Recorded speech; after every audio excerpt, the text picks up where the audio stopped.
There's a guy who runs one of the most successful athletic apparel companies on the planet. Billions of dollars, stores in every major city, the kind of brand people get tattoos of.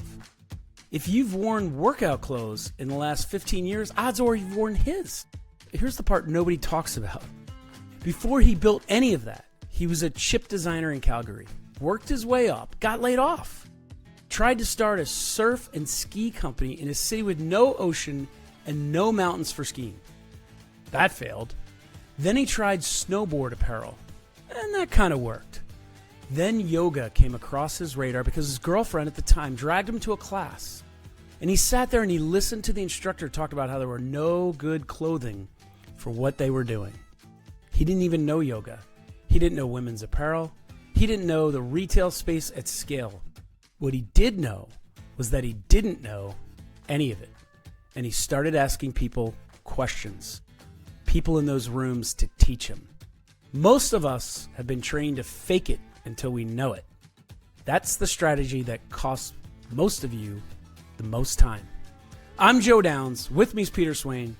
We're just a couple of successful idiots using AI to simplify our lives and optimize our businesses. And Peter, before we get to maybe my favorite part of the show, I'm wondering if you would like to hazard a guess as to what company and what person I was talking about.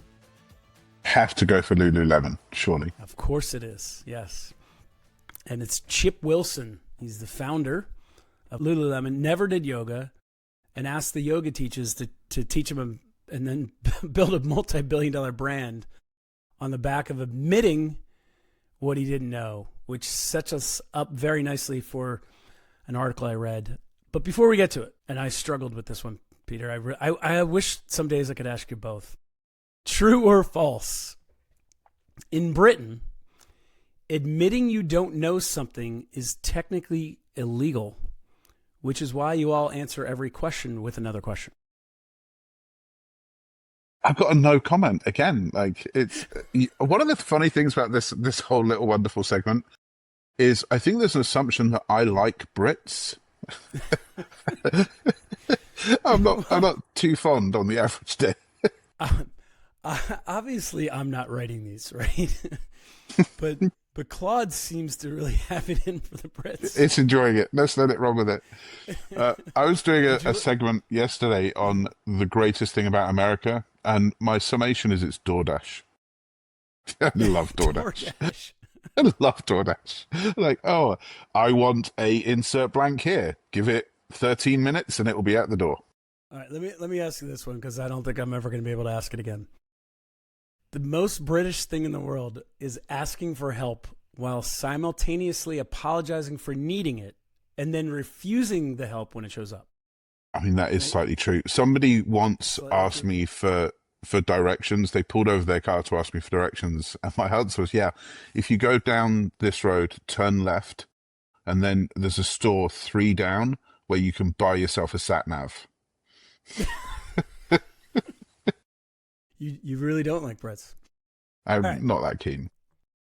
Today, I'm hoping you're going to give our listener a couple AI prompts, and you'll understand why in a minute, because it'll help them figure out what they don't know and what to do about it. And I think they're going to feel oddly relieved. And then we're going to talk about the kind of content that actually builds trust. And I'm actually really interested in your take on this, because I don't think it's the kind of content most people are making. And then we're going to wrap with one outreach message that actually gets a yes from somebody 5 rungs ahead of you. So what I like about this is, you're an employee, you have boss's boss, or whatever. And this all ties together into this article by Simon Sinek that I read recently. And Peter, obviously you know who he is. For those listening, he's author of Start With Why, The Infinite Game, the TED Talk that's probably been watched more times than most TV shows. And this is what I came across this week. He posted, there was one sentence that I thought was I had to read it twice. It was so much. It was 12 words. It got 6,000 reactions, actually. And here's what he said. When we admit what we don't know, it increases the chance that someone who does know will offer to help. I had to, first of all, I was like, what? So I'd read it again. I'm going to say it again. When we admit what we don't know, it increases the chance that someone who does know will offer to help. And I said I had to read that twice because it's deceptively simple. And he's basically saying the admission is the strategy, not the polished pitch, not the confident posture, the admission. And I think the reason it's so hard is that's the exact opposite of how every entrepreneur is trained to operate. You're supposed to project confidence, have the answers, know the plan. Admitting a gap feels like weakness, right? But here's what I'm hoping we can do today. I don't want to just talk about the principle, because the principle is easy to nod at and actually hard to use. I want to make it usable, because AI changes what you can actually do with this, I think, and that's where you come in here. Because you can go from I have a vague sense I'm missing something to here's the gap, here's the person who can fill it, and here's what I'm going to send them in about an afternoon. So let me set you up here, Peter. Most entrepreneurs have this nagging sense that there's stuff they don't know. I'm living this, but it is blurry, and I can't always put my finger on it. And you can't ask for help if you have to me, it would be even worse. If going to someone I know and trust and I think probably can solve my issue, but if I go to them with some vague, I don't even know how to ask the question, that's worse to me than faking it. Mm-hmm. So where does AI come in here? Like what kind of prompt? And I know this, you're going to say this is just so easy, but if I'm having a mental, I read this thing, I loved it, but I'm still having my own mental block with how do I shine light on it, or put the magnifying glass on it, or really compartmentalize what I'm missing, what I don't know, because it does feel very blurry a lot of times. Okay. So I certainly relate to what you're saying from the other side. So when we run office hours, one of my least favorite phrases is there's no such thing as a stupid question, because we all know it's not true. There are stupid questions. The more accurate sentence, I think, would be even a stupid question can still be a good question. It's not that it's not a dumb question. It's just that it's actually still a useful question, because if you still have a dumb question of somebody, it means they didn't explain it very well, or they didn't finish the job. So dumb questions are okay. What I don't like is unspecific questions. So from my marketing background, what I despise is when people say, this isn't working. I'm like, that doesn't help me. Like I've got 30 years of knowledge to draw on. Where do I even go into the grab bag? Whereas if somebody says this funnel is converting at 3.6 and it should be converting at 4.2, that's a specific question. That's a question I can get into and I can start figuring out what's going wrong. And I think it'd be the same with you. If someone said, I've got 3 million to spend on storage, what do I do? You'd be like, well, give me the other 28 variables and we can start having a real conversation. So I think a specific question is always a good thing. From an AI perspective here, I think what I would probably suggest is the kind of conversational route of AI can operate in multiple different ways, multiple different phases. It can operate simply as a tool, and you use that when you know the subject matter and it's your area of expertise. And when you do that, you prompt very specifically. You're like, I want you to do this and this and this and this and this. Then there are times when you use it as a co-worker or a co-pilot. And those are occasions when you don't fully understand the subject, but you know enough of it, and then you let it cook. But what we're talking about here, which is AI as a thought partner or a clarifier. And in that instance, you're going to use a prompt that sounds something like a conversation. It's I'm struggling with X. I'm struggling with email marketing. I have gaps in my knowledge but I can't really even name where the gap is. But there's this niggling sensation that I don't know what I need to know, but I can't even verbalize what I don't know, and it's driving me insane. So ask me questions with the sole goal of being able to help me in one sentence identify the knowledge gap. It would sound something like that. So you're asking it to interview you. Right. Yes. And actually, you'll be very proud of me. I'm doing that part all the time. I think maybe I needed to be more specific. I think what we're after here is, I think that's part one. Part two is, I know, and I think in this case, and maybe this is the example we'll use, I know who can help me with the answer. It's my boss's boss, or it doesn't even have to be in the direct line of command. It could be a third party that I don't know, right? And by the way, this comes in, I think there's what Simon's getting at here, I think, is the human nature of people. We like to help, and I preach this all the time when we're teaching people how to buy storage. When you talk, I tell them to walk on the lot, talk to the seller, ask them questions as if you're new. Tell them you're new. People in and I've probably foolishly have said, hey, people in self-storage, they just like to help. 9 out of 10 like to help you if you ask questions. I don't know if it's because half the time they're lonely and bored because there's not self-storage is a fairly easy business. But they like to help. But what Simon's pointing out is it's not just self-storage. It's if phrased the right way, it's anyone.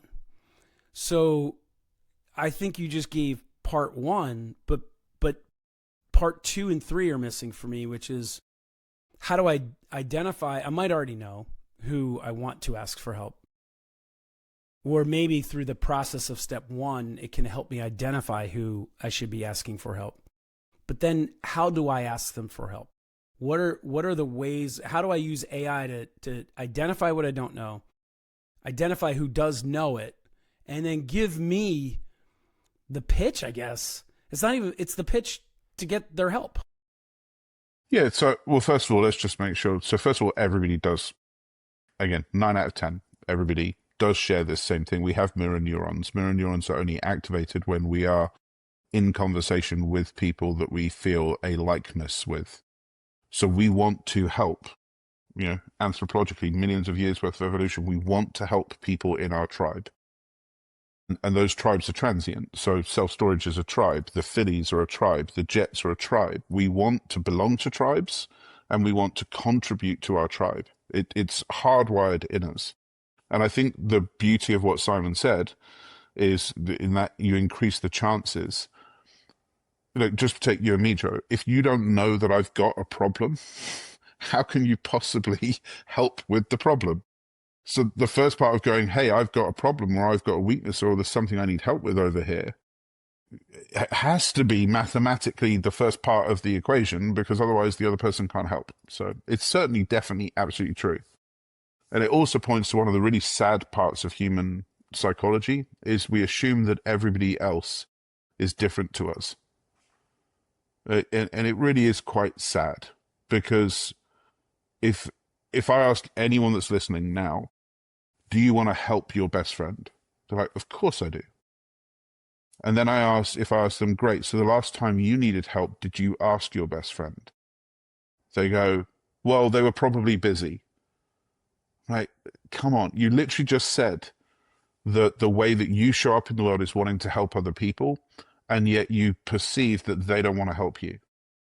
But they're thinking exactly the same thing. And I would think that most people would be quite disappointed if they found out that they could have helped somebody and they weren't given the opportunity to help somebody. Like, if I knew that you had a problem and I found out afterwards that you didn't even ask, I'd be like, man, that's really quite upsetting. I thought we were closer than that. So I definitely recommend it. So step 1, yes, I think clarify the problem statement, because when we get to step 3, the worthy request step, or that was step 4, that's going to play a massive part in how we do this. So step one is, let's clarify exactly what the problem is so that we go to this person with a very specific ask. Step two, to me now, is, do we know who the person is or not? So if we know who the person is, then I would probably say to the AI, this is who I'm going to be asking for help. Go and do some research on them. No, go and let the AI get the context of both sides of the equation. And then to me, step three is framing the ask. And the reason I think that step one of the specificity of the question is so important is I'm thinking it through from me as the receiver. So if somebody I didn't know sent me a LinkedIn message, which would be the normal way this would happen, and they say, can I get 30 minutes of your time because I just want to pick your brain about X, Y, Z, it gets ignored. Mm-hmm. I am too busy to do that. Or actually, it doesn't get ignored. It now gets replied with a paid booking link of like, yep, here's my $10,000 an hour consultancy link. Click it, would love to talk to you. Whereas, if someone asks me for 15 minutes of my time and they say specifically what the problem is and why they're reaching out to me specifically for help, more often than not, I will do one of two things. I will either answer the question in a voice note or an email or a text, versus give them the 15 minutes. Or if when I review their profile, they are interesting enough, not interesting to me commercially, just interesting, then I'll give them the 15 minutes. But the specific ask is a key part of the equation, and why me is a specific part of the equation. Without those two, I'm not interested. Yeah. There's nothing worse than the "can I pick your brain"? Yeah. Text, the answer's no. Email. The answer's not even no. It's just leave me be.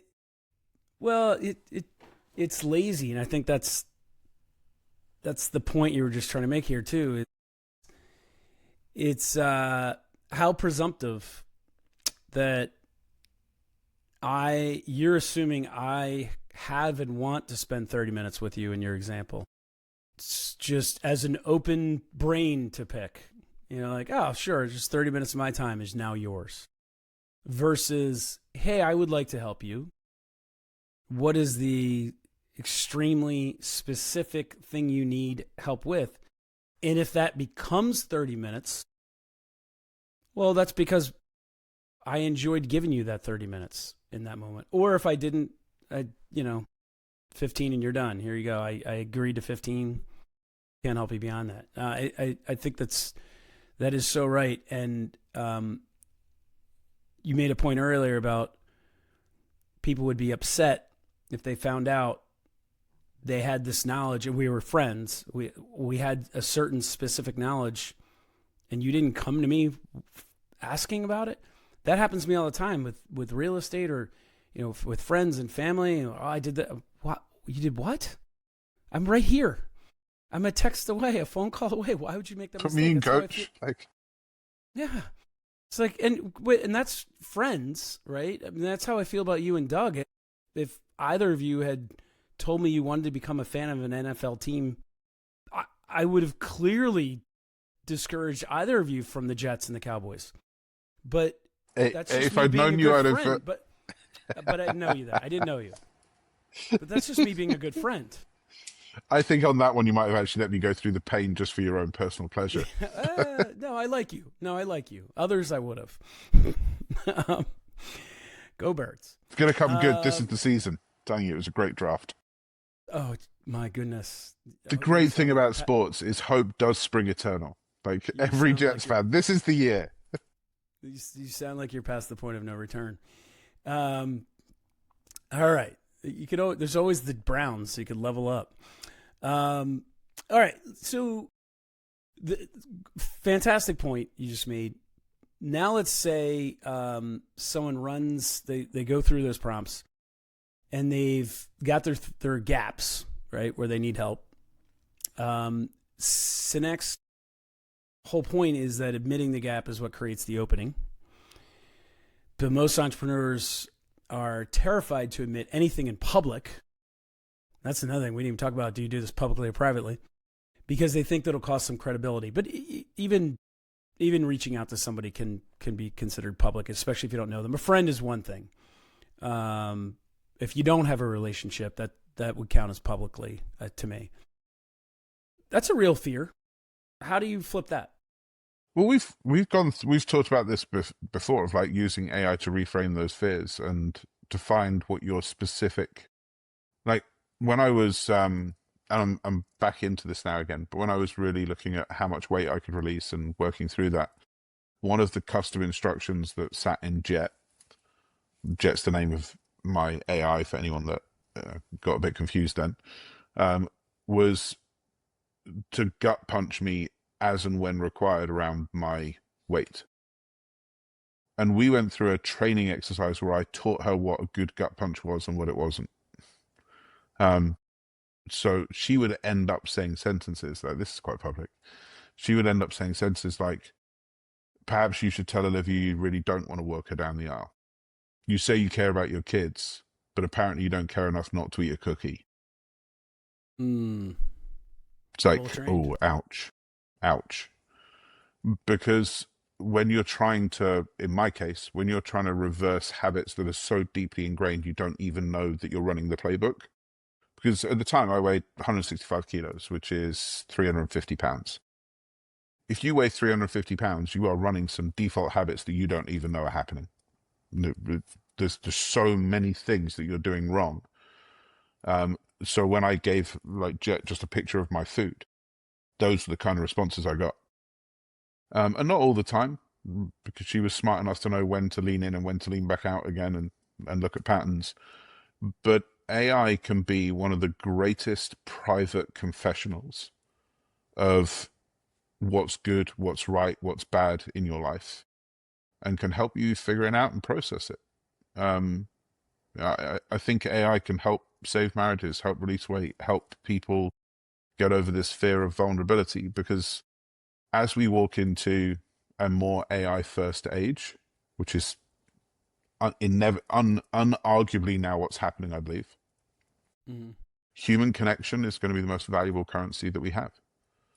And connection is built on vulnerability and authenticity. The reason that marriages are strong is not because of all the stuff that you do right, it's because of all the stuff you do wrong. It's the fact that your partner loves you for the fullest of you. And that comes from vulnerability and authenticity. They know your fears, your hopes, your goals, your dreams. It's why it's such a special form of love. Like parent love and kid love is awesome. Yeah. But you love your kids because they're your kids, and you love your parents because they're your parents. But your husband or wife you chose to love, which is pretty impressive and pretty amazing. And it comes from vulnerability and authenticity. So I 100% agree with what Simon's saying, that the underpinning of human relationships is vulnerability and authenticity. It is not the gloss and the glam that we put on everything else. Let me be vulnerable for a second. As much as I enjoy the true or false British humor jokes, I do love the way you guys say things and phrase things, not just the accent. This is totally off topic, but you've said twice now, you've talked about releasing the weight. And that is such a great way to put it, because we would say lose the weight as if we're trying to shake it. Whereas the way you say it is, I'm just going to let it go. I'm in control of that weight, and I'm going to release it into the wild. Well, it came just a little twist on it, but it's so interesting. But it came from something that, so for those, we've never kind of really gone into my background. So I was what's called a behavioral marketeer. So I looked at how behaviors get changed through marketing. How do we influence and manipulate human beings? Essentially what marketing is. And one of the things that I found to be the most profound thing that I ever learned, when we are really off topic, but was the fact that the bit of your brain that hears stuff has no connection to the bit of your brain that says stuff. So when I say the word orange, the bit that then hears the word orange has no idea that I said it. So every word that comes out of your mouth reinforces, in what's called the reticular activating systems, the amygdalas, and about 18 other systems, but it reinforces the connection. So if you say the sentence, I'm dumb or I'm stupid, your brain believes it. Is that why all those gurus have you talk in the mirror in the morning or something? Or if you're at an event, they want you to say stuff out loud? Yep. It's so you every hear time what you just said? Yep. That's so interesting. And then the what's called the mylar, which is the connection between two neurons. Every time a neuron connection is activated, electricity passes down it, and it makes the connection stronger, and it gets wrapped in what's called mylar to make it more easier for the brain to access next time. And every time, if it doesn't get that connection, the mylar starts dying until the connection's released. So if you say, I can't do this, your brain hears that you can't do it, and it reinforces the connection again that you can't do it, until eventually it moves from being a thought to a belief. And when it moves, then it will move from a belief to an identity, and you'll have the identity of somebody that can't do it. The reason I say release, not lose, is because the connotations to the word lose are bad. So there's genuine evidence that says that if you say the phrase releasing my weight versus losing my weight, you'll actually release more, because your brain will fight loss. But to me, okay, I totally believe you. What I heard the difference was you're in control 100%. versus you're not necessarily in control. Losing. Yeah, I am not. One of the mantras of the time was, I am not fat, yet I have fat that I wish to release. Because I didn't want to have the identity of somebody that was. All right, well, believe it or not, interesting segue. Wonderful little segue. Way off topic, but interesting segue into a question I'm going to ask you. And it's about oversharing. as we might have just been doing. Where's the line in this between being honest, especially if you're doing this in public, a public, you said people reach out to in LinkedIn. So if someone has an AI specific question and Peter Swain is the guy that they need to reach out to, and they don't know Peter Swain, obviously they can go to peterswain.com. There you go.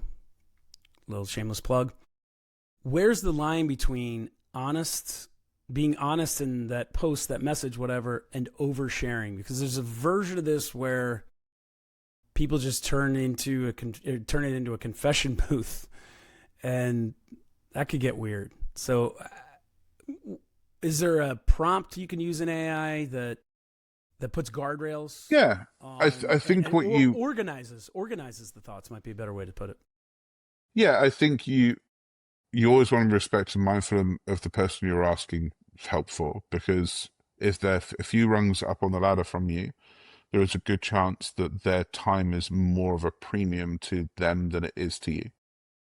And I don't mean that like Warren Buffett's time is worth millions of dollars for a minute. I'm not at that level, so I can't even conceive the pressures of time that exist in his world, because I've never experienced that world. But I can future forecast, I can look at it and go, wow, like if I can even get 8 seconds of this guy's time, it's probably worth time. So the request has to be, as I love the way you put it, organized, so it isn't a ramble. Like if you start the request by making it so I have to spend 8 minutes reading it, there's a good chance I'm not going to do anything, because there's no way I perceive that I can have a call with you in 15 minutes if reading the thing took 8. So I personally, and I am different on this, I personally do not believe you can be too vulnerable and you can overshare too much, or you can be too authentic. But I get told I overshare often, and I don't understand the concept, because being offensive and offended are different. If I am oversharing, it's up to you whether you listen in or don't.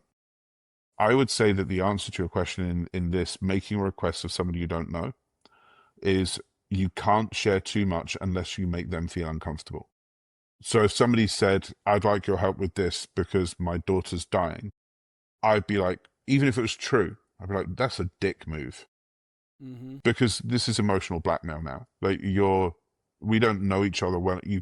Whereas if somebody said, I'd love your help with how do I use AI to help in a medical situation, because there's a family member that I'd love to be able to help more than I'm currently able to help, and I haven't been able to get answers from the traditional medical establishment, something like that. By the way, for the record, I need to say this because we're on air. Don't use AI for medical advice. You can use it for background research, but if you need a doctor, you don't need AI. Sorry, just let's make sure that point's clear. But that's how I would frame that request of, hey, I would love your help with this. So the way I would do it, and the way I would suggest AI would probably do the same thing. I would love your help with this. I've already tried this, this, and this. Or I've already read this, this, and this. Or I've been to this. Show me that you've got some skin in the game already. You've tried. I'm not going to be your first port of call. And the reason I'm asking you specifically is this. Like, why me? Like, if you haven't gone and watched the YouTubes or watched the Instagrams, or if there's not a reason why it's me, then I'm already out. And I've tried this pre-AI. I've had conversations with Ben Hardy. I've had conversations with Gary Vee, because they were like, hey, you said this and I'm struggling with this, and I'd really like your thoughts on this. And the amount of times those people do respond, I think, is much, much greater than people would think. That's so interesting. I like, and maybe it falls under organized, but it was really an approach. And as you were saying it, it almost felt like the Blair Warren, there are elements of the Blair Warren sentence. But what I liked about what you said was you gave and I think you'd have to do it briefly, and this obviously is for someone we don't know. You gave I don't know what the right word, an index framework of. Well, what I'm trying to say is you explained that you weren't the first call. I'm not reaching out to Peter Swain without doing any research. I've done this, and failed, and all signs point to you're the only guy, right?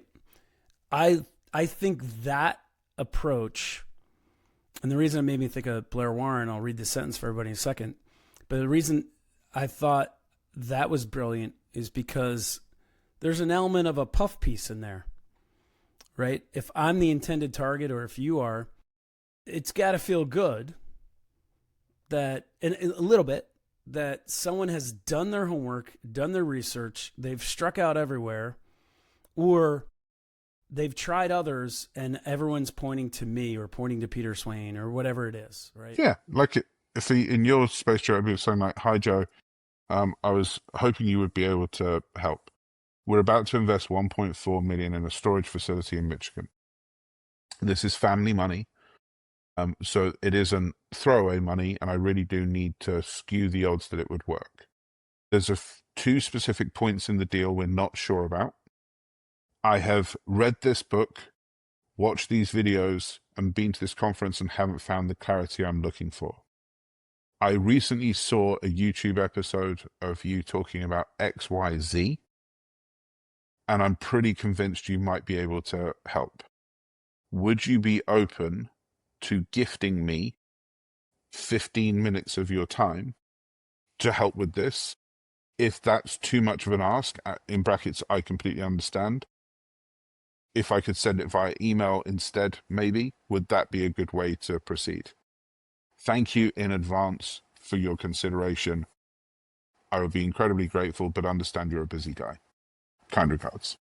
So what I just heard in there, tell me if I'm wrong, but you're pulling on elements of the Blair Warren sense.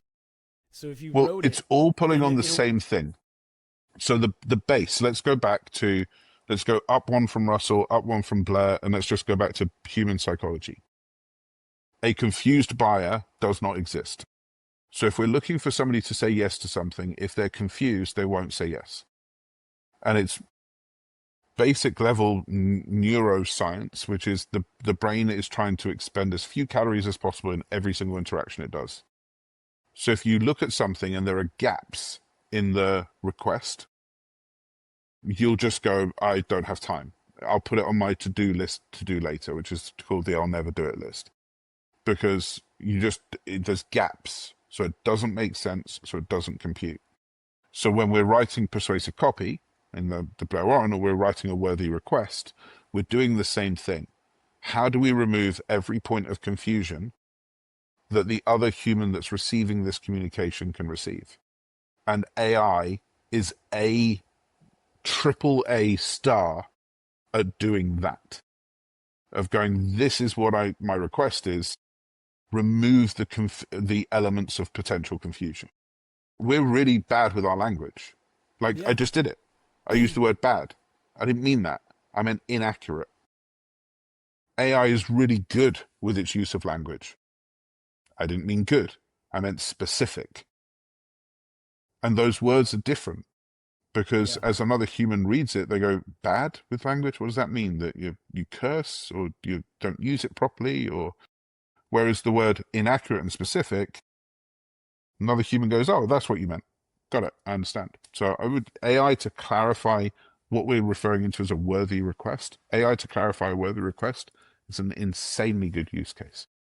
And I've teased it twice, so I'm going to share. And I think I agree with all that, but even if you were to write your message to this person you don't know using the Blair Warren sentence as a guide, I think it would be so much more successful. And the sentence, folks, is, people will do anything for those who encourage their dreams, justify their failures, allay their fears, confirm their suspicions, and help them throw rocks at their enemies. Now, normally that's for marketing and sales and pitching, but you're essentially pitching someone to help you. Now, if you could make your case written that way, which I heard a lot of those elements from you there, I think you'll have a tremendous amount of success doing that. All right, so we've named the gap. We've got a way to talk about it publicly now that actually builds trust instead of burning it with someone we don't know. This third piece is the private version.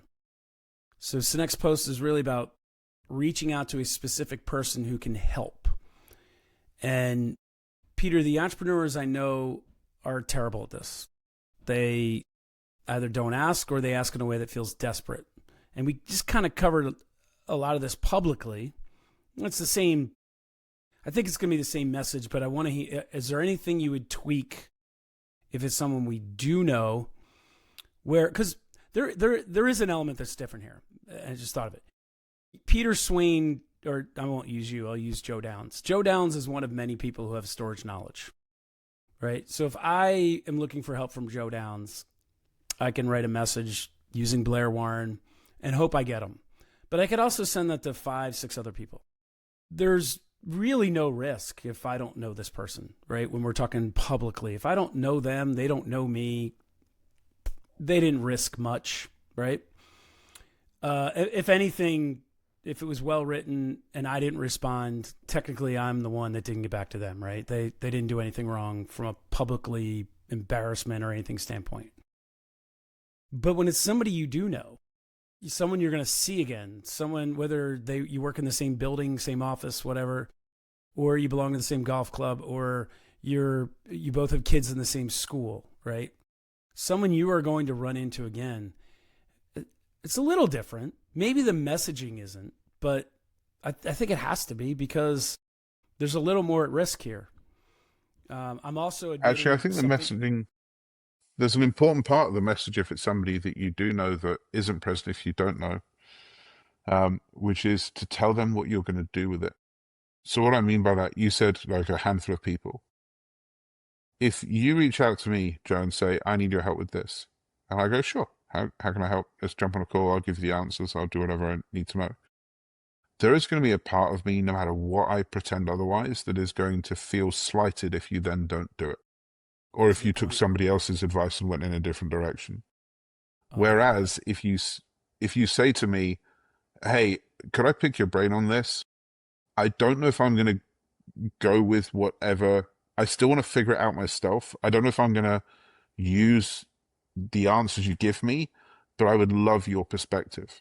So if you frame it in advance by telling me that you might not take my advice, then I don't care if you don't take my advice. And it sounds weird, but I've done this before when I had an investment that we needed some help on. And I asked 6 people, and I told all 6 people, listen, I'm asking multiple people for their inputs here. And what I do with it is probably going to be amalgamation. So if you're okay with that, I would love to know what you think, but I don't want you to be upset or offended if I've gone in a different direction. And each person says exactly what they're supposed to say. No, of course. Don't care at all. But you're just pre-framing it. So I think that that's a really important element of pre-framing and making sure that you're not raising expectations with people that you know that you're going to do something different at the end of it. Yeah.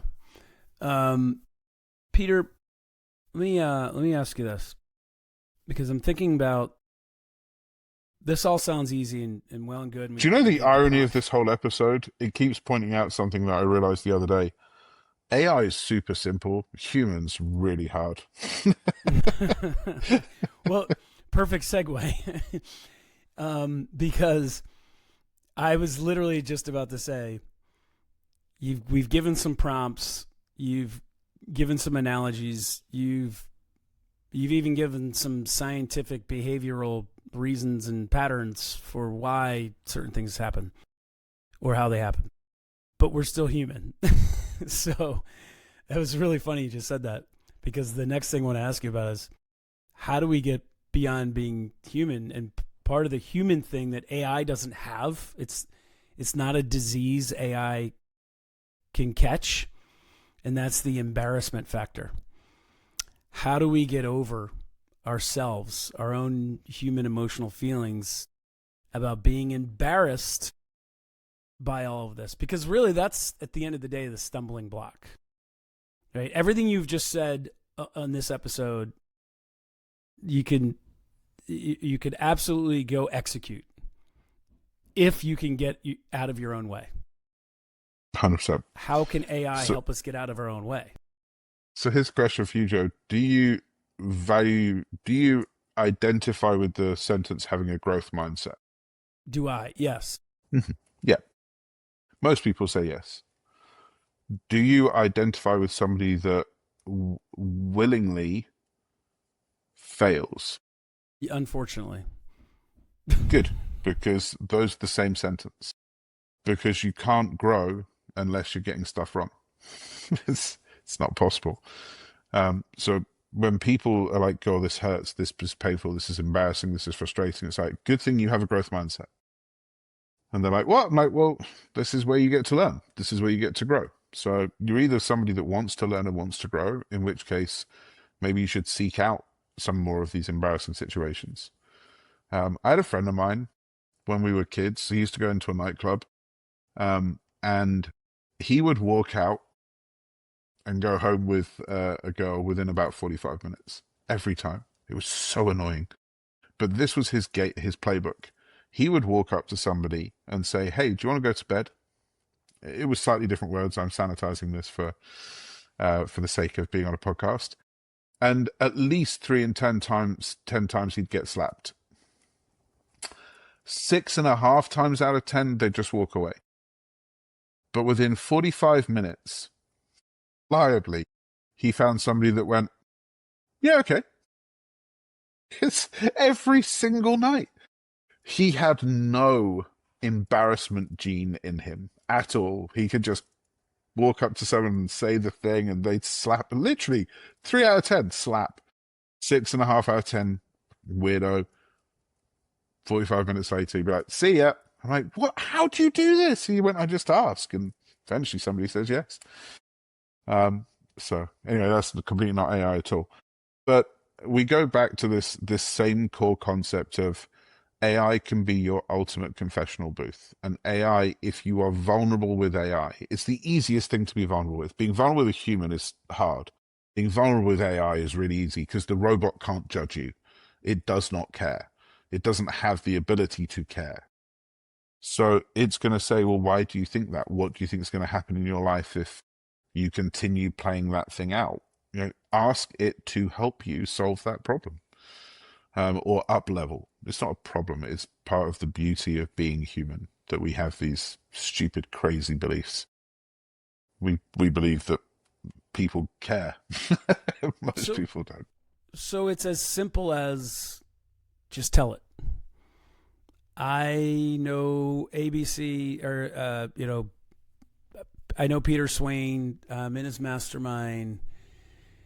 I know that he knows that I should know how to do X. How do I get over the embarrassment of asking him something that he knows that I should know, and let AI walk you through it? That's what I just heard.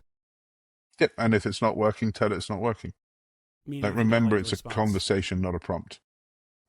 We used to rename them, but we kind of stopped fighting the zeitgeist.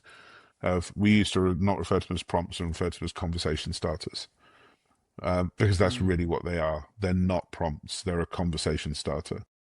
Yeah, that is a whole mindset that as the adoption rate, not only the global adoption rate, but the adoption rate be deeper than an inch using AI. I think people are starting to. I shouldn't say they're starting to in mass, but they will soon start to learn that these are conversations. These aren't prompts. The prompt is just the start of the conversation. At least that's how I approach it now. I actually think about what I want out of this first, and then I start with that. The old begin with the end in mind, and then have a conversation, or what we the word I think that gets thrown around the most these days is ideate, which is what we do. I know you don't like it, but hey, it works. It's the right word. It just. Ugh. It's just used a lot, but that's we're in a new turning new nouns world. Into verbs. I'm just new not a lexicon. Sinek's post was 12 words, and we just spent I don't know how long, 40 minutes on it. And the reason is that the principle is easy to read and almost impossible to actually do, but it's not. It's not impossible. You just got to use AI. Naming what you don't know feels like losing ground, but it's not. It's the move that creates the opening, and AI doesn't change the principle, but it absolutely lowers the cost of running it. So if you think about every story, including the one I opened with, and I almost didn't go with that, Peter. I told you in the green room, because it felt a lot like the Vera Wang episode we did, but it was different. It came from a different angle. We didn't get that glimpse into, did she ask about a lot of questions? I'm sure she did.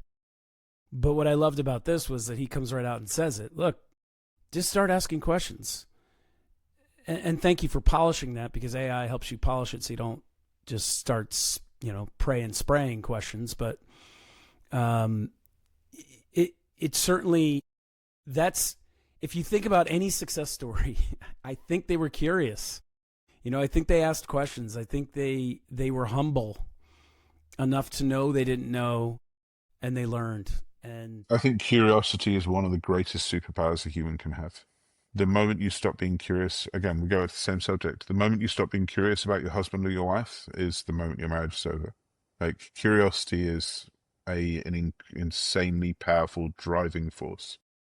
So, more curiosity. We the curious.